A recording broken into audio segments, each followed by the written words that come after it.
보겠습니다. 아니 세상에서 제일 안전하다는 미국 국채가 어떻게 이렇게 높은 수익률을 줄 수 있을까 궁금하셨죠? 오늘 그 비밀을 속 시원하게 알려드리겠습니다. 바로 이 질문, 이게 오늘 이야기의 시작점입니다. 많은 분들이 미국 정부가 보증하는데 이게 말이 돼? 하고 고개를 갸우뚱하시거든요. 실제 미국 국채 사례를 가지고 이 퍼즐을 하나씩 맞춰보겠습니다. 이 높은 수익률을 이해하려면요. 우리가 채권을 살 때 도대체 무엇에 돈을 내는 건지 그 본질부터 알아야 합니다.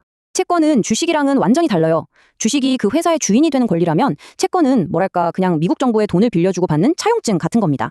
세계 최강 대국이 돈을 떼먹을 일은 없다고 봐야겠죠. 그래서 가장 안전한 자산이라고 불리는 거고요. 자, 여기가 진짜 핵심입니다. 미래에 100달러를 돌려받는다고 해서 지금 100달러를 내는 게 아니에요. 보세요. 지금 48달러 정도만 내면 됩니다. 미래에 받을 돈을 지금 엄청나게 할인된 가격으로 미리 사는 거죠. 바로 이 가격 차이가 우리 수익의 첫 번째 재료가 됩니다. 좋아요. 그럼 이 할인된 가격만으로 어떻게 연 7.71%라는 높은 수익률이 만들어질까요? 그 비밀은 완전히 다른 두 가지 수익의 합작품에 있습니다. 수익을 만들어내는 엔진이 두 개라고 보시면 돼요. 하나는 연 1.25%처럼 꼬박꼬박 나오는 이자, 이게 첫 번째 엔진이고요. 또 다른 하나는 48달러에 산 채권 가격이 만기가 되면 무조건 100달러가 되잖아요. 그 가격 상승분, 이게 바로 두 번째 엔진입니다. 이 두 가지 엔진이 만들어내는 수익을 합쳐서 남은 기간으로 잘게 나누면 바로 이 7.71%라는 놀라운 연평균 수익률이 계산되는 겁니다. 그리고 중요한 건 오늘 이 가격에 채권을 사는 사람에게는 이 수익률이 만기까지 그냥 확정된다는 거죠. 자, 이제부터가 진짜 중요합니다. 채권 투자의 알파이자 오메가라고 할 수 있는 원리인데요. 이 금리와 채권 가격의 시소관계만 딱 이해하시면 채권 투자 절반은 끝난 겁니다. 자, 한번 상상해보세요. 중앙은행이 기준금리를 막 올려요. 그럼 새로 나오는 채권들은 당연히 이자를 더 많이 주겠죠? 그럼 누가 이자도 쥐꼬리만큼 주는 제 옛날 채권을 사려고 할까요? 아무도 안 사겠죠. 그러니까 어쩔 수 없이 가격을 깎아서 팔아야만 하는 거예요. 매력적으로 보이게 만들려고요. 한쪽이 올라가면 다른 한쪽은 내려가야 하는 시소적음요. 이게 바로 채권 투자의 제1원칙입니다. 정말 간단하지만 가장 강력한 법칙이죠. 당연히 반대로 금리가 내리면 제 채권 가격은 올라가겠죠? 그렇다면 이 원리를 어떻게 써먹어야 할까요? 만약 앞으로 금리가 떨어질 것 같다는 확신이 들면 어떻게 투자해야 가장 큰 수익을 낼 수 있을까요?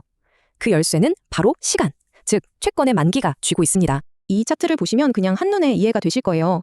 똑같이 금리가 1% 떨어지는 상황에서도 만기가 짧은 2년짜리 채권은 가격이 요만큼 오르는데 만기가 긴 30년짜리 채권은 가격이 이만큼 그냥 수직으로 상승해버리죠. 이런 금리 변화에 대한 민감도를 전문 용어로는 듀레이션이라고 부르는데요. 쉽게 말해서 만기가 길수록 마치 새총의 고무줄을 더 길게 잡아당기는 것과 같아요. 그래서 금리 하락이라는 방아쇠가 탕 하고 당겨졌을 때 채권 가격이 훨씬 더 멀리 더 세게 튕겨나가는 겁니다. 자, 거의 다 왔습니다. 이제 이 모든 조각들을 맞출 시간인데요.